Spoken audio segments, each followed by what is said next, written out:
स्तोर्येमध्ये माझा अखंड रहिवास, निवृत्ती म्हणे अविनाश तुर्या करी. स्थूळ देह निमता सूक्ष्म उरता, कारणी हरपता कैसे झाले.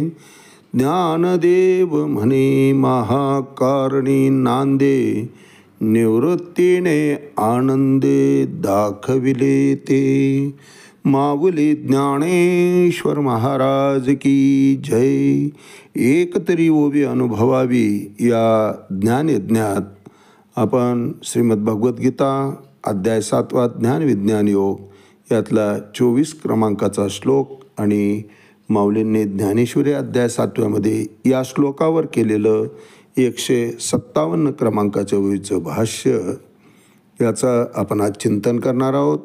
अव्यक्तं व्यक्तिमापन्यं मन्यन्ते माम बुद्धे, परम भाव मजानंतो अमव्ययम अनुत्तमम. भगवंत सांगतात, मी सगळं काही जाणतो. त्रिकालाचं ज्ञान मला आहे. त्रिकाळातल्या अर्थात भविष्य, वर्तमान आणि भविष्य या तिन्ही काळातले सर्व घटना मला आठवतात, मी जाणतो.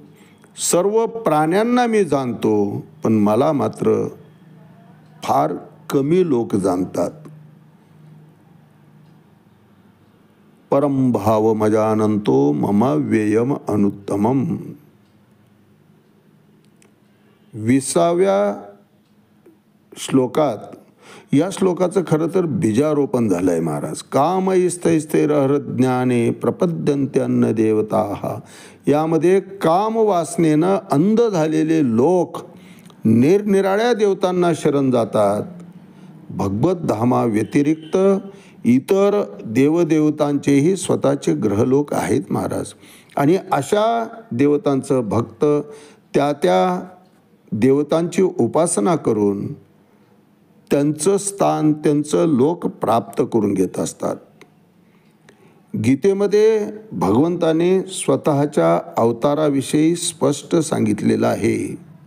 4थ्या अध्यायामध्ये भगवंत 7 आणि 8व्या श्लोकामध्ये म्हणतात की यदा यदा हि धर्मस्य ग्लानिर्भवति भारत, अभ्युत्थानम अधर्मस्य तदात्मानं सृजाम्यहम. धर्माला ग्लानी आली की मी जन्म घेतो, मी अवतार घेतो. आणि या अवतारामध्ये काय करतो तर 8व्या श्लोकामध्ये सांगतात की परित्राणाय साधूनां विनाशायस्य दुष्कृताम. सज्जनांचं रक्षण करतो, दुर्जनांचा संहार करतो. आणि धर्मसंस्थापनार्थाय, आणि धर्माची पुनर्स्थापना करतो. याकरता अर्जुना मी सतत अवतारित होत असतो. म्हणून केवळ निराकार निर्गुण इतकीच ओळख, इतकंच भगवंताविषयी मानणं हे चूक आहे महाराज. कारण युगानुयुगे भगवंत हेच कार्य करत आलेलं आहे. बहोनी मे व्यतीतानि जन्मानि तव च अर्जुन, तान्यहं वेद सर्वाणि न तं वेत्थ परंतप. अर्जुना, तुला हे नाही आठवणार कारण तू मायेच्या अधीन आहे आणि मी मायेचा पती आहे, मायापती आहे मी. मला सगळे हे आठवतं. कोणत्या अवतारामध्ये काय काय कर्म केलं, कोणतं कार्य केलं, कोणत्या दुर्जनाचा नायनाट केला, हे सगळं मला आठवतं. भगवान श्रीकृष्णांना रूप तसंच व्यक्तित्व हे दोन्ही आहे महाराज.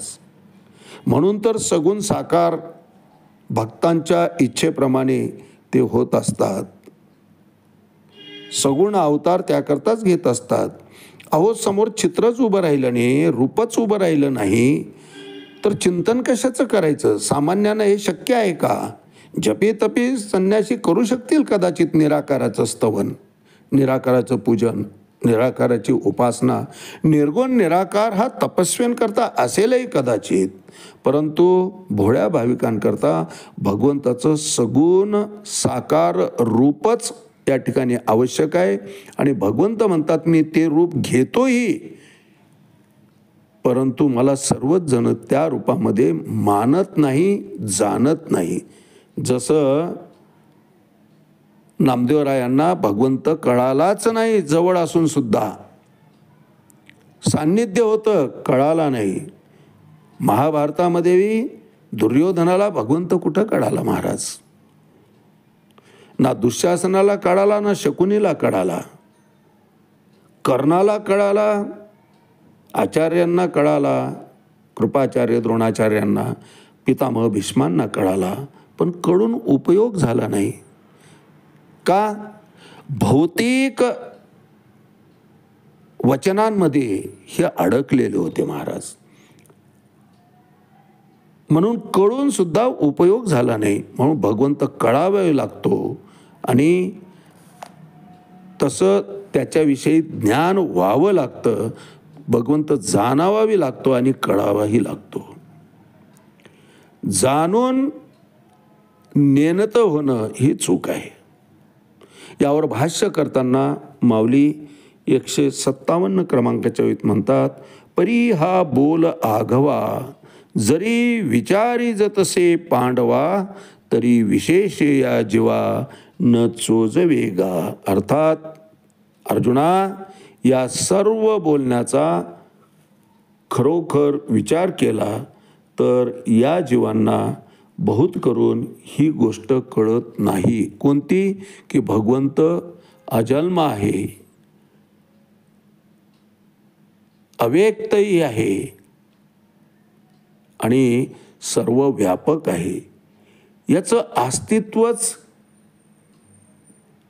या जीवांना कळत नाही. का कळत नाही? त्यांचं कळवून घेणाऱ्याचं प्रमाणच कमी आहे. सगळे विषयांध झालेले आहेत. मनुष्याणाम सहस्रेषु कश्चित् यत्तपि सिद्धये. 3ऱ्या श्लोकामध्ये याच अध्यायात भगवंतांनी सांगितलं आहे की हजारामागे एखादा मला जाणतो. म्हणून काहींना मी कळत नाही आणि आवडतही नाही. कारण पूर्ण स्वरूपाची जाणीव न झाल्यामुळं माझी व्यापकता, माझी विस्तीर्णता, मी सर्व व्यापक आहे, सर्वे सर्व आहे, मीच करता आहे, हे त्यांना अल्पबुद्धीचं असल्यामुळं, पुरेसं ज्ञान नसल्यामुळं कळत नाही आणि म्हणूनच ते माझं अस्तित्व मानायला तयार नसतात. मी सर्व व्यापक आहे, मीच तो निर्गुण निराकार सगुण साकार होऊन आलो, यावर त्यांचा विश्वासच बसत नाही. एकतर त्यांचं ज्ञान हे उच्चतम स्थितीला गेलेलं असतं. त्यांना फक्त निराकार निर्गुणच माझं रूप हवं असतं आणि जे अति अल्पज्ञानी असतात त्यांना सगुण साकार अवतार हा तोच परमात्मा आहे यावर त्यांचा विश्वास बसत नाही. म्हणून भगवंत खंत व्यक्त करतायत, अर्जुनाला म्हणतात आणि माऊली तेच वर्णन करतात आजच्या ओबीत. परी हा बोल आघवा, जरी विचारी जतसे पांडवा, तरी विशेषे या जीवा न चोजवेगा. रुचतच नाही माझे हे रूप सामान्यांना. आज याच ठिकाणी थांबूया. रामकृष्ण हरी. पुंडलिक वरदा हरी विठ्ठल. श्री ज्ञानदेव तुकाराम पंढरीनाथ भगवान की जय. माऊली ज्ञानेश्वर महाराज की जय. जगद्गुरु तुकाराम महाराज की जय. शांती ब्रह्म एकनाथ महाराज की जय. आदि शक्ती मुक्ताबाई की जय.